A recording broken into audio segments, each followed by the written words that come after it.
Ito ang Broad Streamcast Communicators, ang naiiba at kakaibang plataforma sa digital broadcast.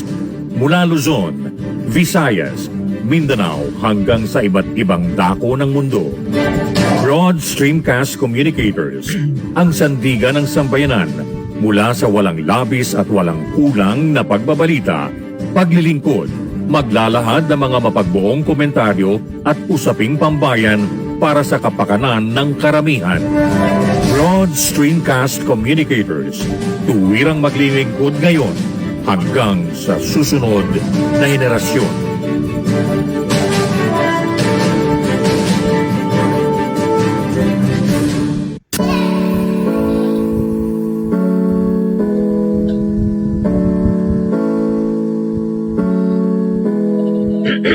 Buhay Online, chikahan at kaalamang pangkabuhayan.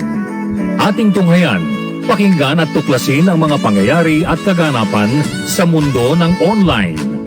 Buhay Online, chikahan at kaalamang pangkabuhayan. Alamin ang pinaka-latest trends mula sa trabaho at kung hanggang saan na ang narating ng teknolohiyang ito. At ngayon, narito na ang ating host, ang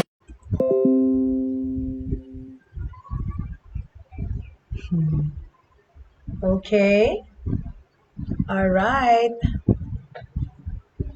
Hello ulit. Hello ulit. Ay, nako.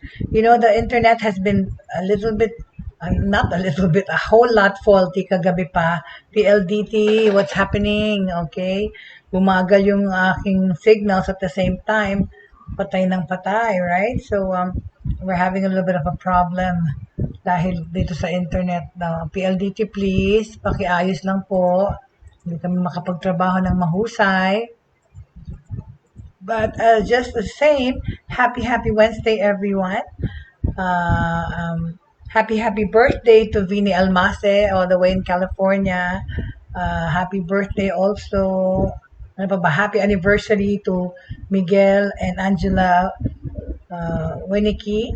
3 years ago today, kinasal po yung aking godson na si Mickey. And they're what do you call this, celebrating their 3rd year anniversary na meron na silang supling na 2-year-old si Wiswis si Luis. Happy anniversary to the two of you. And I'd like to welcome whoever is watching to the show. I can't see names. Napakabagal yung internet, naglalag. But happy Wednesday everyone. Sana po ay okay kayo, and it seems to be somehow, right, if people can feel the parang hopeful air about us, no, all over the world actually, parang feeling nila bumubuti na yung pandemya. Infections are going down, but at the same time, of course, there's still people being infected. We still have to ano ba yan? I'm offline? Am I offline? We are still actually experiencing, of course, we still have infections going around. So kahit na vaccinated na, importante pa rin ang safety protocols. Hi there, Jake. Good morning, Jake. Hello. Thank you sa mga puso. And sinabi ko, yeah, there were some requests for me. Sabi ko na, Miss Jaye, bakit hindi ka nagkakanta sa show mo? Kasi hindi naman to musical program, right? This is actually an informal information related technology show. Pero kasi I want to oblige, okay, gusto ko namang pagbigyan ng mga sumusulat at nagsasabi na, bakit di kayo kumanta, Miss Jaye, right? Well, let me see. I want to try to sing something, you know, pero kasi, ano ko kaya, hindi ko pa maayos tong, internet. Is it too early to sing a Christmas song? Hindi actually Christmas na yung feeling. But yeah, I will sing one of these days. But okay, sige. ano lang pala. Okay, I will sing a cappella na lang ha. Kasi walang tugtog. Sandali lang for everyone. Okay. Let me see. Christmas season is not far away. Christmas past is past.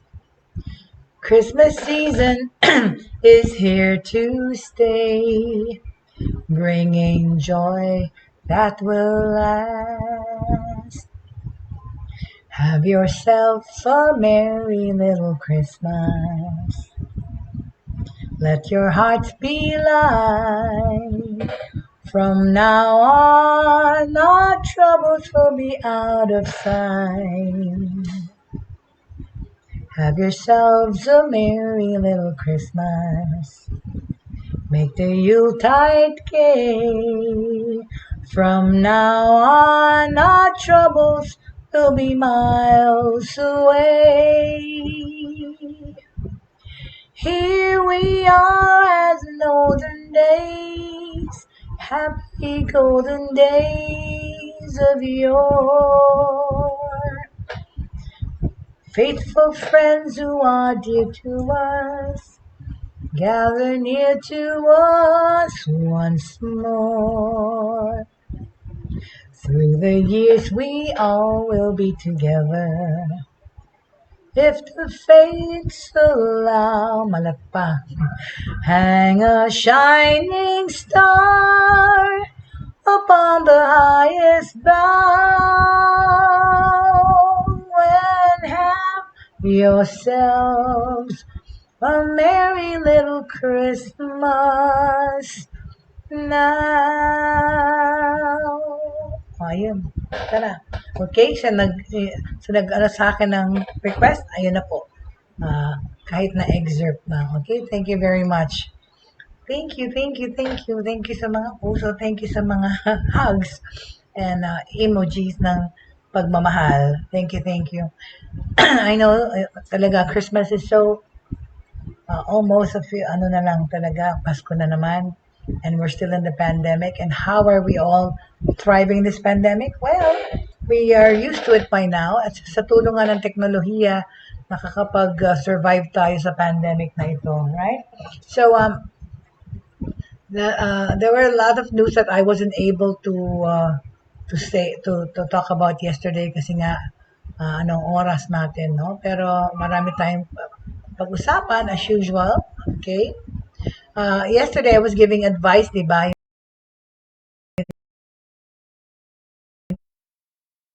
Tungkol sa yung pandemic tsaka anxiety, yung sinasabi ng yung psychiatrist, si Dr. Hani Karandang of Mindfulness, Love and Compassion Institute. Yeah, marami siyang mabuting bagay na sinabi because right one of the effects of this pandemic is depression and yung mental health ng mga tao na apektuhan. So sinabi niya, binigyan niya tayo ng mga tips tungkol sa health at saka mga pamilya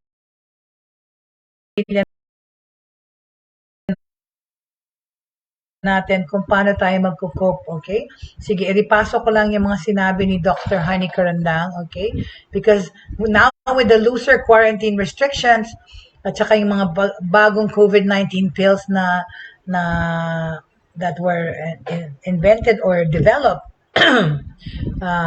parang ano talaga yung infections bumababa na at bumubuti na situation natin. Hopefully, they were saying in 2022 hindi na ganito. In fact, some of the schools are going back to face-to-face by November 15. The 100 and so public schools and I think 20 private schools, no? Sana kasama na yung Ateneo. Parang anak ko, wag nang feeling ano talaga stuck sa kwarto. Apektuhan talaga ang psychological at mental health ng hindi lang mga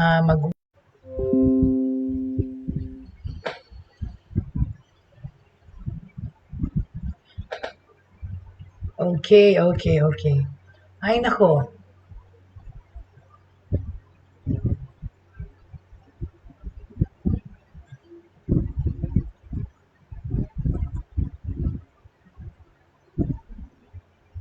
Ano ba yan? Ang ating internet ay intermittent. Ano ba yan, no? Ako pa yung nasa, am I still online? But anyway, so I was saying, no, itong ating, that the mental health na apektuhan talaga, lalo-lalo na yung mga estudyante nag-aaral online. So even if the quarantine restrictions have been eased up, even yung alert level sa certain areas, nag-ease up na rin, lumuwag-luwang. According to a psychologist, yung anxiety it brought ay merong ill effects or baka magkaroon ng permanent na effect sa ating sa atin lahat, right? Kasi nga, ulitin ko lang, no? Kasi naputol tayo kahapon dyan, we didn't have a lot of, we ran out of time. In the Philippines, about 4.5 million Filipinos suffer from depression. And this is a serious matter. Or ibang klaseng mental health related issues. The World Health Organization, ang nagsabi nitong statistics na ito, there are at least 3.6 million Filipinos battling mental health issues amid the pandemic. The Department of Health reported last May. Okay? Si Dr. Hani Karandanga of the Mindfulness, Love, and Compassion Institute for Psychological Services calls these mental issues as collective anxiety. Napag-ipon na kasi yung factors kung bakit ka nagkaroon ng ganyang anxiety.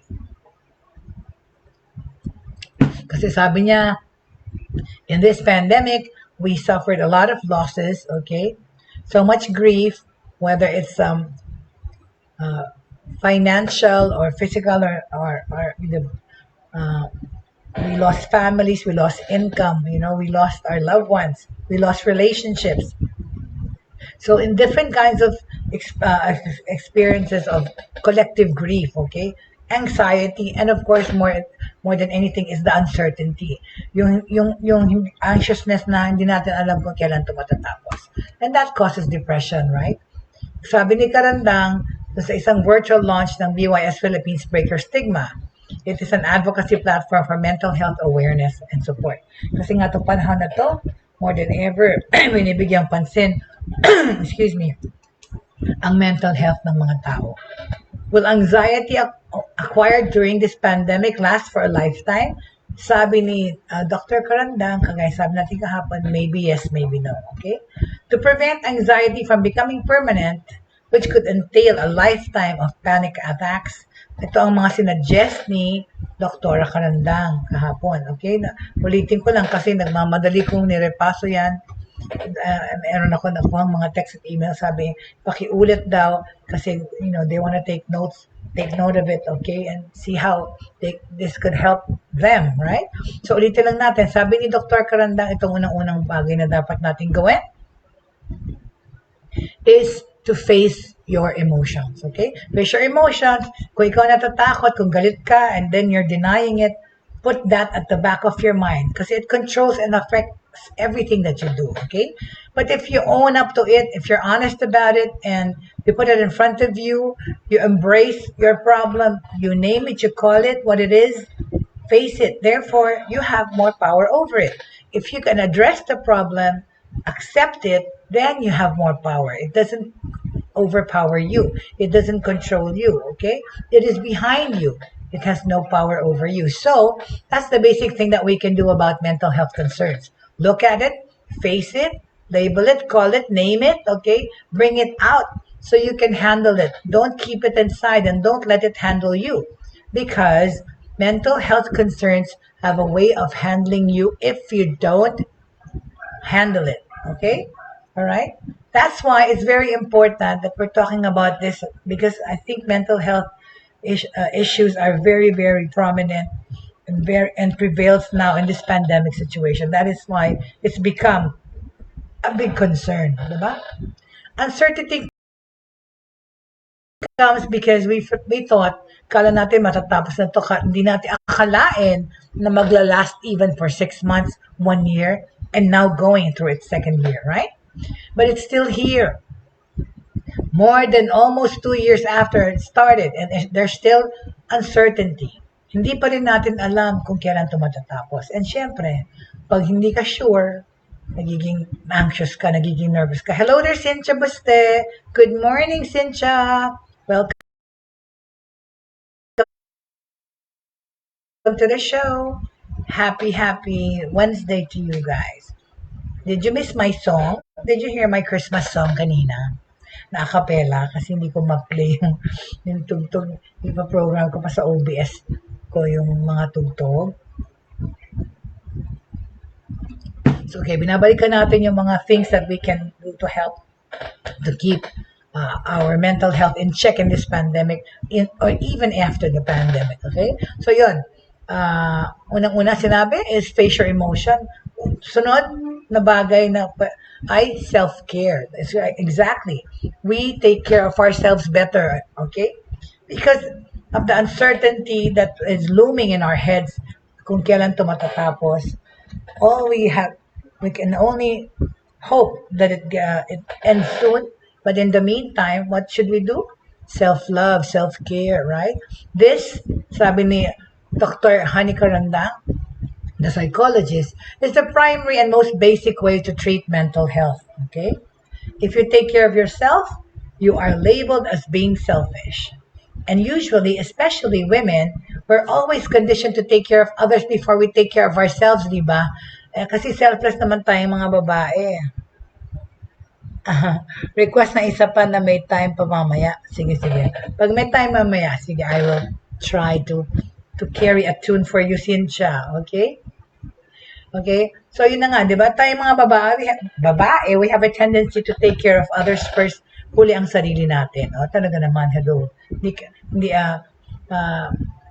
But, in this pandemic situation nga, and we prepare for even after the pandemic, we have to do self-care, okay? We have to care of ourselves. Okay, we have to care for ourselves. If we can't first take care of ourselves kasi in all ways, beauty-wise, health-wise, feeling good inside, kasi paano ka magkakatulong sa ibang tao kung ikaw hindi okay, di ba? The real mental health way is to take care of yourself first so you could sustain and take care of others, okay? Tapos, taking care of your mental health would not require naman kasi a big budget yung sarili mo, even so much time. Okay? Sabi nitong si Dr. Hani Karandang, I've met mothers who are not very busy because they have their own work at home and now they are teachers to their children who are studying at home and they're doing household chores and everything else. But it's not impossible, okay? I mean, she means to say, marami siyang na-meet na mga mami na super busy. Bakit talaga naman di ba? Tayong lalo ng mga working moms, super busy talaga. I mean, 24/7 is an understatement na nga I mean, I know this for a fact. I've been such a busy bee mom for all my life of my son of 19 years, okay? Single mom pa ako. You know, I've been a single mother for many years. But now, of course, yan na nga, I'm engaged to be married. Who would have thought? Hindi ko na yan inimagine. And now, I'm now here living in Pampanga with my partner. Pinut off pa po namin yung wedding namin dahil sa pandemya. But, and yeah, no? Tayong mga working moms talaga 24/7 ang trabaho. But you have to make time, right?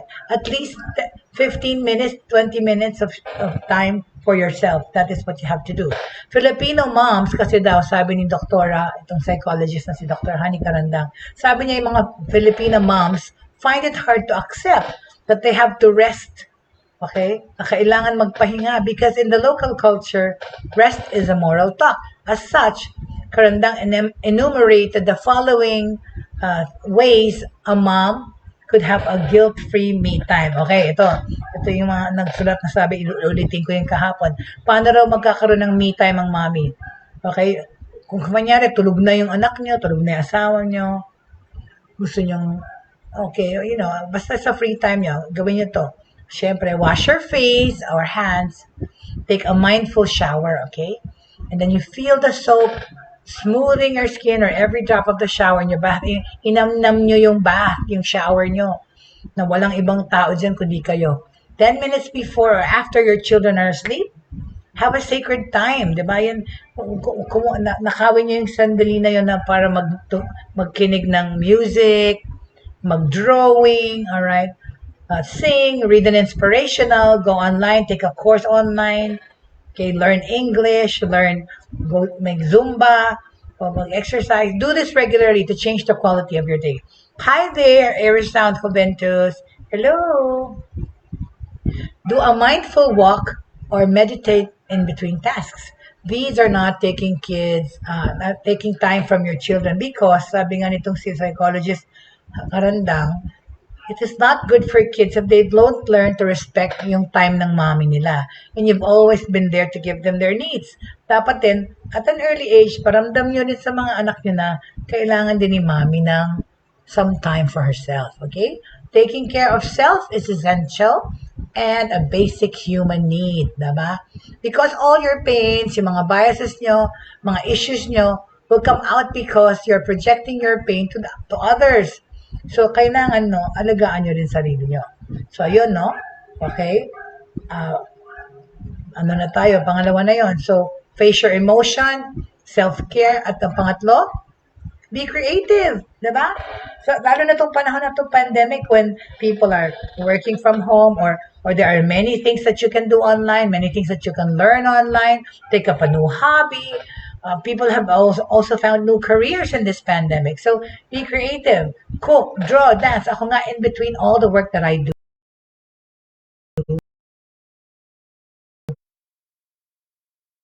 my therapeutic thing to do is to cook. Yan po. Pag hindi ako nagtuturo, hindi ako nagle-lecture, hindi ako nagsusulat, which is the things that I do as my work and my business, in between, I cook. For me, cooking is a respite. It's my therapy. Alright? So, gawin nyo yan. Ano kayo cook, o kaya mag-painting kayo. Yung iba, yun na nga, yung iba, plantita, naging plantitas. Nagpa-plant-plant. Ba naman, pwede ka mag-drawing, mag-painting, magsayaw, right? Take breaks before your energy is spent or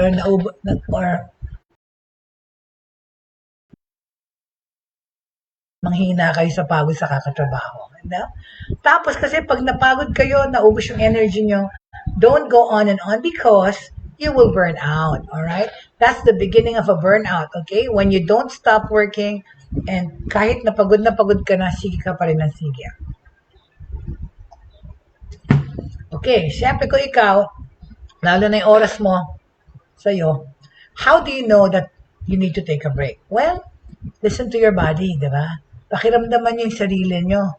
The body speaks the truth, okay? Ako talaga, di ba, nag-develop ako ng back pains and yung aking pilay, lalong lumala yung tuhod ko na mamaga because of this sedentary life. My work entails me to sit here all day when it's supposed as before when I was still an active media practitioner. I would go to places, I would travel around the world, going to conventions for technology. I would speak in forums. I would seek my clients. I would take care of my PR clients personally and then travel with them, visit offices, yung mga training, yung aking training group. We would go to corporations and offices to do our training programs. Pero manigalaw-galaw. Pero ngayon, Diyos ko, yung pilay ko na na-aggravate 3 years ago, na-aggravate nitong sedentary life, nakakaupo lang, right? So, once in a while, I stand up. But then, yun na nga, kung kailan ako bumili ng ergonomic chair, doon ako ngayon sumasakit yung likod ko. Nasanay ako sa silyang hindi tama, hindi office chair or school chair. Ginamit ko for ilang months. So, now that I bought an ergonomic chair, it's hurting my back, So, I know. Kung alam, siguro old age lang to. And of course, so I have to lose more weight. Hindi na nga kaya ako kumain. But anyway, so, listen to your body, okay? The body is your truth teller. Pagka nagpapalpitate kayo, nahirapan kayo huminga, or feeling very tired palagi, there are symptoms, those are signs and symptoms that you need a break. Do that before you collapse na lang isang araw, okay? Know and feel when your energy is low. Accept and re-energize, diba? It's important to express creativity from within and take it out to the world because pag nirepress nyo yung iyong creativity, the events and people around you feel more powerful than you. So, express yourself, right? Lalo kung magkaroon kayo ng oras. Yung nga, yung iba, nag-aaral ng English. Yung iba, nag-aaral ng kung ano, ang Harvard nga, may course na rin online, I see. So, there's many things for you that you can actually do online na hindi mo kailangan puntahan physically, okay? Like play, doing something creative like singing or writing can empower yourself and reverse the dynamic of being overpowered. Which is why, sabi ni Dr. Karandang, she describes this as being creative as an antidote to depression. Talaga naman eh. When you are creative, no, you think of ways to not only amuse yourself, but to keep yourself busy in the leisurely way, okay? Take up a new hobby, diba? Hindi naman masama yan, right? So that is what you do, okay? Uh, So, ano ba itong nangyayari sa akin? So that's what you do, right? Yung internet, nakakaloka. Nawawala-wala yung mga... So, what about you guys, right? Are you guys okay? Cynthia, Joventus, Angelica, Jake, my Lakap family, okay? Find things to do, okay?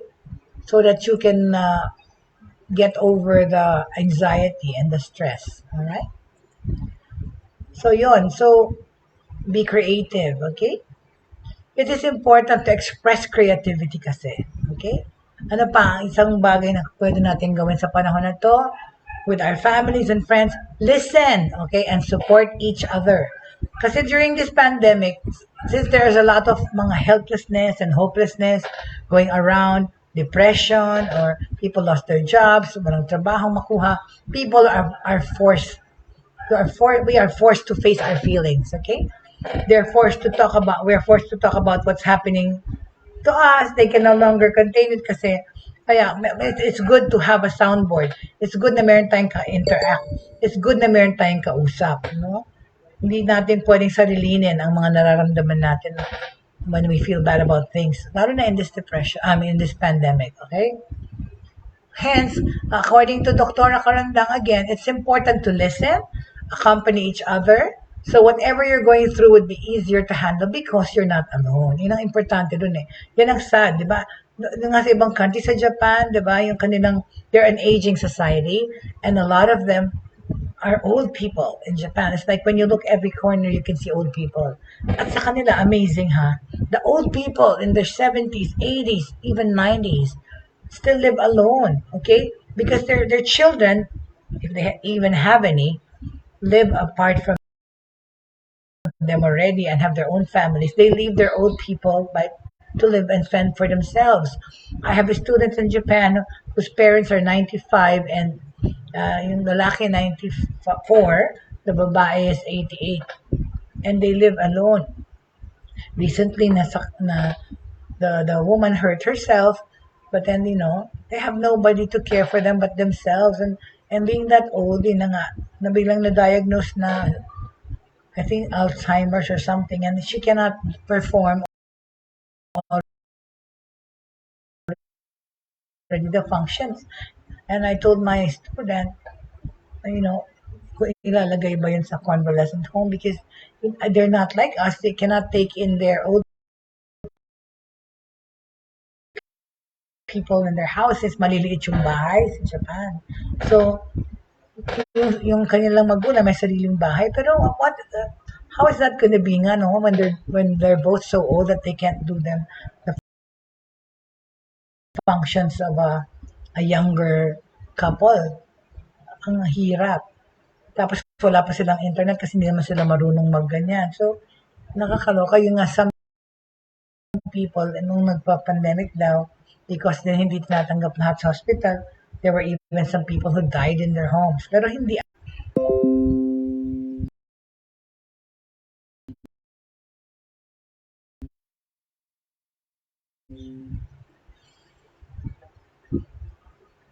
Ay, naku. Nawala na naman ako. Alright, so I'm back. Okay, I'm back. But anyway, so I was saying, right?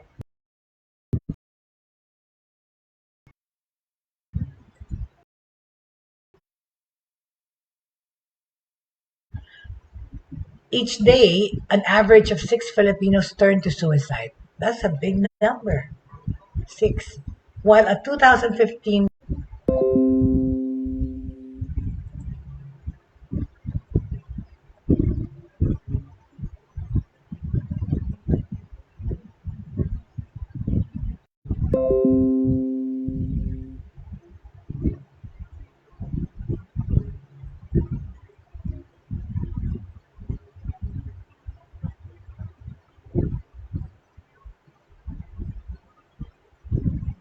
am I back? Oh my God, my transmission is really faulty.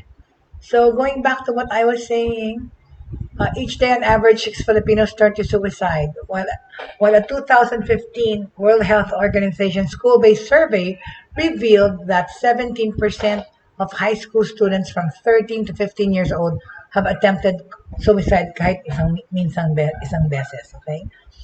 Totoo yan kasi nga 'di ba? Bago nag-pandemic, uso ng depression sa mga kabataan, sa mga Generation Z ngayon eh. 'Di ba bata-bata na already seeing a psychiatrist, kabata-bata, mental problems, mental issues, and also the disorders ADD, ADHD. At the same time, uh, what do you call this? Uh, what do you call that? Personality disorder. Uh, Never mind. But all these mental problems came about all of a sudden, di ba? Present in our youth, nadidepress ng maaga. Yun ang ano dyan talaga, lalo-lalo na if they're already living comfortably, you're doing everything for them, giving them everything, tapos hindi pa rin sapat, parang meron pa rin silang depression, ano pang kailangan. Kasama na rin dyan yung feeling of entitlement.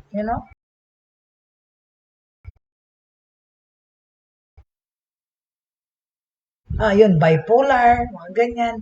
Ang dami-daming sakit na ngayon na mentally na nagkakamabat na kailangan i-treat o i-address. So sabi ng DOH, sabi din ni Dr. Karandang na psychologist, kailangan lang kayong kumuha ng specialist, to address the mental problems if, okay, you can seek professional help if, unang-una, number one, you cannot function anymore. Pag hindi ka na talaga makatrabaho, hindi ka makatulog, hindi ka makamove, wala ka na magawa, ayaw mo nang kumilos, this might be a sign of depression. Then, you can seek help already. Tapos, if you're having palpitations, you're not breathing well, you're always nervous and jittery, palagi kang anxious, this is your body's way of saying that you're experiencing something na hindi mo maintindihan kung ano, right? Having extreme anxiety, hopelessness, helplessness, overpowered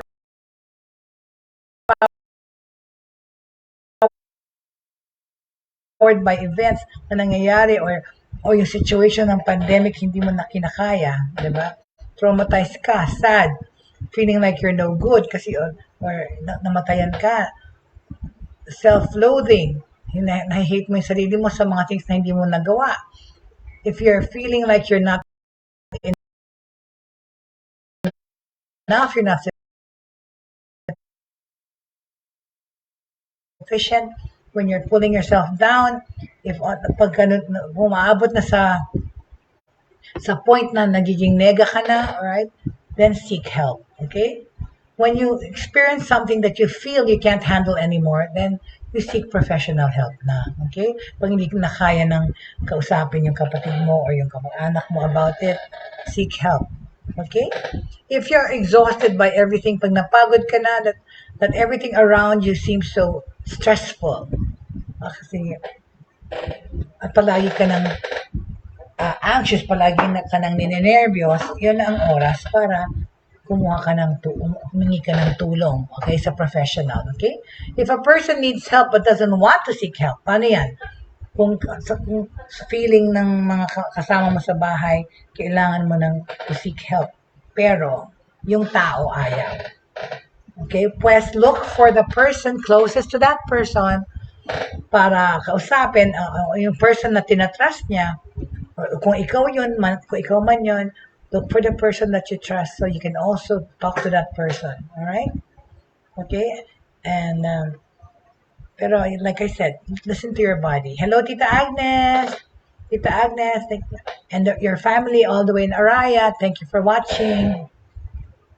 So the most important thing is during this pandemic, okay, know that the pandemic triggers something inside you, okay? It's not outside. The outer stimulus is the pandemic, but the anxiety kasi sa ating nanggagaling. Hello, oo nga, late ka, Tita Agnes.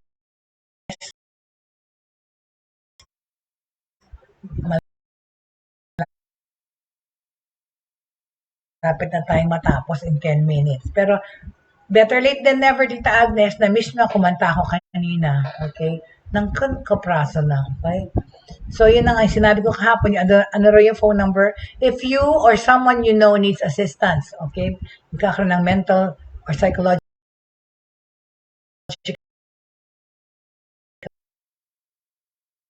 issues, okay? Contact the National Center for Mental Health Crisis Hotline at 0917 899-8727. Ulitin ko, 0917-899-8727 or kanilang landline phone number 7989-8727. 7989-8727. Okay? Diyan ito ang National Center for Mental Health Crisis Hotline. Okay? Alright. On a happy note, ano kaya? All over the world naman. Ito kasi hindi natin nasabi to. Okay, international naman tayo. Okay, the first woman,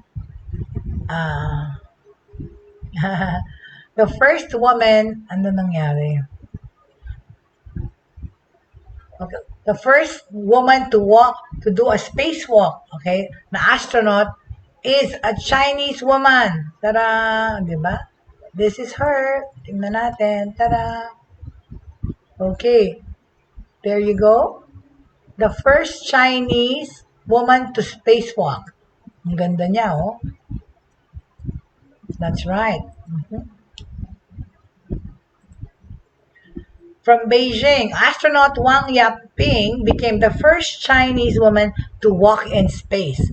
Authorities said on Monday as her team completed a 6-hour stint outside the Tiangong space station as part of its ongoing construction. Tiangong, meaning heavenly place, is the latest achievement in China's drive to become a major space power. O yan na. Lahat natin ay take over ng China, ha? Pati na aerospace na to. After landing a rover on Mars and sending probes to the moon. Talaga, ang China nagpadala ng rover. Ito yung mga vehicles sa Mars, ha? Nilanding na doon. Pati sa moon.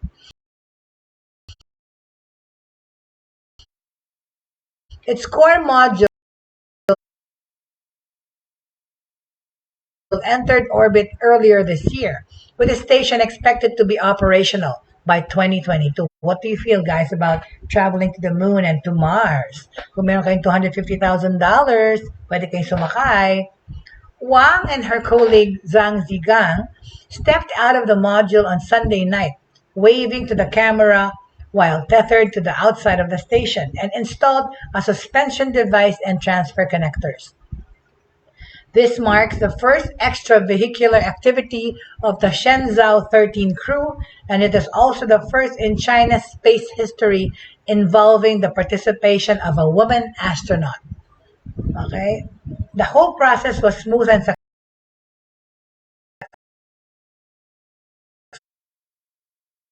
successful, sabi ng agency ng China Manned Space Agency. Okay? The whole process was smooth now and successful, declaring after it finished.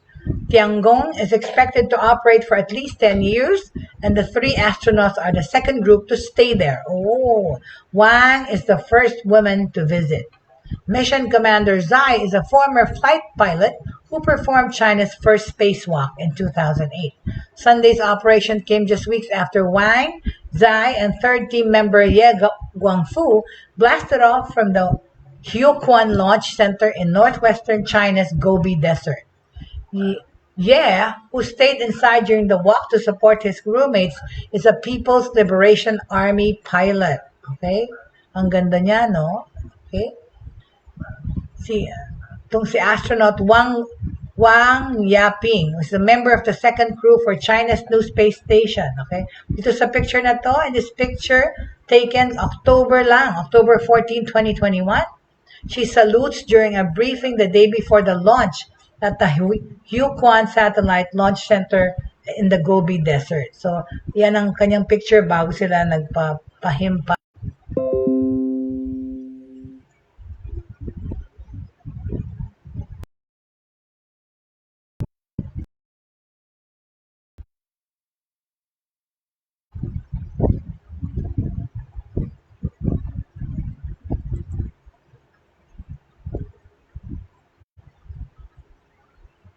Okay, we're back. Oh my gosh. The internet has been really faulty. So yeah, ending that issue, okay, is uh,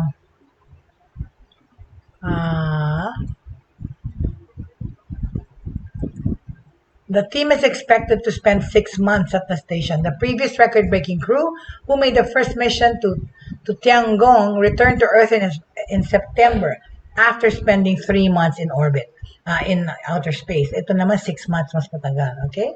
Oh my gosh. Alright. So, yan ang balita mula sa China. Okay? Very good. If you have any questions, please, or any suggestions regarding issues you want to cover or talk about here on the show po, or meron kayong mga resource people kung gusto nyo i-recommend na i-guest namin dito to talk about technology and lives in our lives and businesses and government, please feel free to contact me through my email at jbautista@gmail.com or through my messenger or to my Facebook or dito sa Broad Streamcast Communicator. Okay? Alright? So, okay, issue na naman ulit ang Facebook. Okay? Well, Facebook, otherwise known now as Meta. Facebook and Instagram will delete sensitive and they will delete sensitive ad targeting groups, okay? Dapat lang, link to race and politics. Tama naman, kasi ginagawa ng battlefield ng Facebook at kampanya. Okay. Blocking from using detailed ads, alright?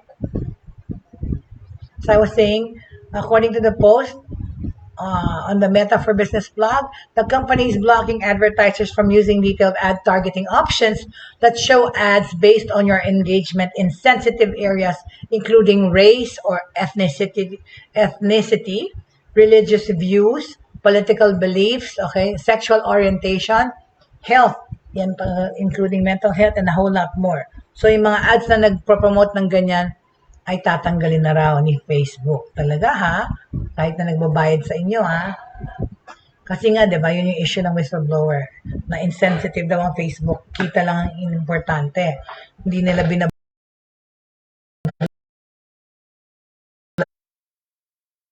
yung mga masasamang advertisers or nagpo-post. We've heard concerns from experts that targeting options like these could be used in ways that lead to negative experiences for people in underrepresented groups. Okay? Sinabi ng Vice President for Marketing and Ads, si Graham Mudd. Meta emphasizes that detailed targeting options aren't actually based on your physical characteristic or personal choices. Rather, they're what advertisers think you might be interested in based on your activity. Yan yung mga demographics, analytics, right? Biorhythm, and biometrics pala. Biorhythm. Even still, detailed targeting can be harmful. Predatory ads can feel discriminatory, di ba? Ma-reinforce pa rin yung mga addictions, negatively influence yung behavior, and even, of course, it can cause mental stress, okay? Distress. Targeting options like this could be used in many ways that lead to negative experiences, okay? So, Meta is planning on hitting the delete key on many of its sensitive, detailed targeting options. Dapat lang noon yung pag ginawa, no? Kailangan pa kayong ma-whistleblow para magising kayo sa katotohanan na panay profit lang ginagawa niya Facebook and not being mindful of the concerns or the issues of your subscribers, right? But this, kaya nga, kasi itong pag-isip niya na pag-delete ng mga gatong material, this comes after several instances in which Facebook had to remove controversial categories in the past. Previously kasi, advertisers could target ads to anti-Semitic multicultural affinity that could exclude certain races. Anti-Semitic categories and pseudoscience. It also helps companies, diba, to target housing, job, and credit ads by multicultural affinity. Okay? At include lahat ng race. Only after the Cambridge Analytica scandal did Facebook stop allowing third-party data for targeting ads in 2018 lang, ha? Okay? Cutting off companies that sold data like your purchasing history to advertisers. Okay? Ano yan? The reason for this recent change might have something to do with protecting mental health, obviously so. But if we look at the bigger picture, no, Meta is likely preparing for the outcome of the European efforts to form regulations that ban tracking-based advertising. Yun na nga eh. Government-regulated na gusto nilang gawin sa Facebook at sa ibang social media. Meta's global advertising systems cannot effectively filter out certain areas. So it will have to turn off detailed targeting groups across the world. In the third quarter of 2021, Facebook's total advertising revenue amounted to $28.2 billion, which may explain why it was such a difficult decision to make, as noted in the post, di ba? Para nila mag-delete yung mga nagbabayad na ads na yon, na harmful naman. The change will go into effect across Facebook, Instagram, and Messenger on January 19, 2022. Yan yung mag-implement na buburahin na yung mga hindi kaakit-akit na mga material. It just might prevent you from getting targeted based on your online's personal affinity for an oddly specific subgroup. Never mind. Okay lang. Okay lang yan. Okay? Alright.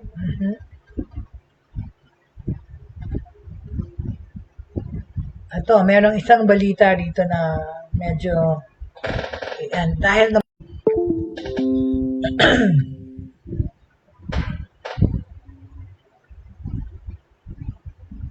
Alright. I think I'm back. So I was saying, okay, itong TikTok pala talaga, oh. TikTok may mabuting gamit.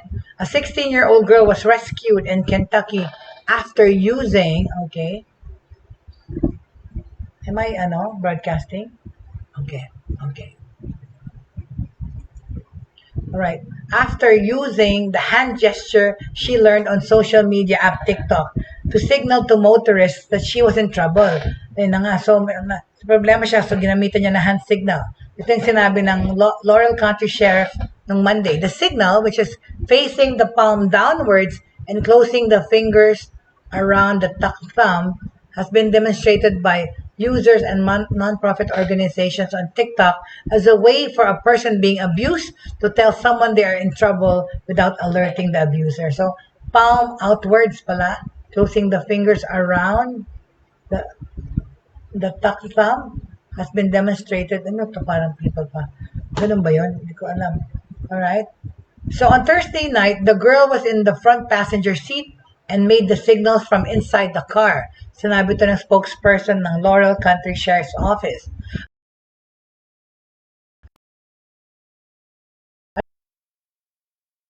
A driver recognized the sign and called 911. O, tinan mo, ganun nakaka-popular ang TikTok na alam na nila. Palm spacing down, then to come. Which dispatched law enforcement officers to intercept the vehicle. That hand gesture was everything, okay? Had not that been transmitted by the young lady, had there not been someone out there that knew how to interpret what she was doing, who knows? We might not have a good resolution. We think that motorists and law enforcement agencies nationwide should be aware of this sign and know what the signal means. And I think it can be quite useful in the future. Pero syempre, yung mga gagawa ng masama, malalaman na rin nila yung signal na yun, right? So James Herbert Brick, 61, was arrested and charged with unlawful imprisonment and possession of sexual material pertaining to a minor. Nako, yung ano ba to, pedophile pa yun. The girl was taken to a hospital and then reunited with her family. Otherwise, nakidnap nga yun. Okay? So anyway, we're towards the end of our broadcast. Okay? Yung nagre-request ng kanta, o sige na nga, tutuloy ko na lang yung maigsing portion ng aking Christmas song. Alright? For those that missed my song kanina. Alright? So yeah. So, as we end today, okay, thank you so much for joining me again on this Wednesday. And wag po kayo mawawala ng pag-asa. At the end, 3 things should remain in our lives, which is faith, pananampalataya, hope, pag-asa, and love for everyone. Okay? Yes, we are still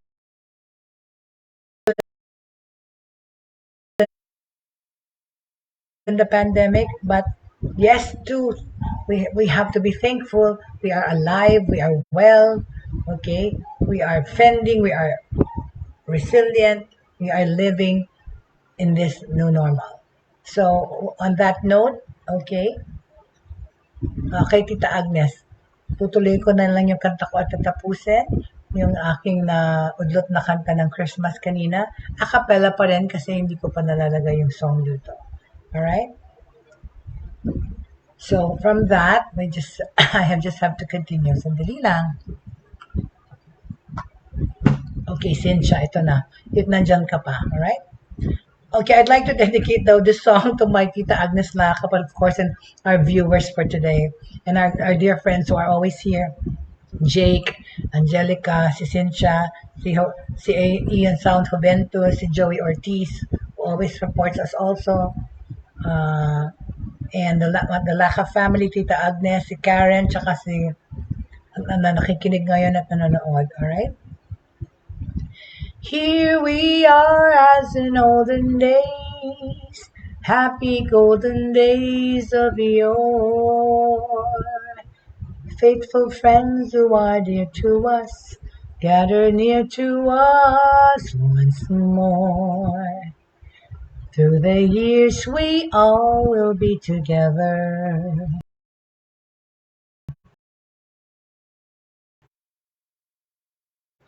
If the fates allow, hang a shining star upon the highest bough, and have yourselves a merry little Christmas now. Thank you so much for joining me today. Magkita-kita pa rin tayo po bukas, 11 o'clock, dito po sa Buhay Online. Maraming salamat!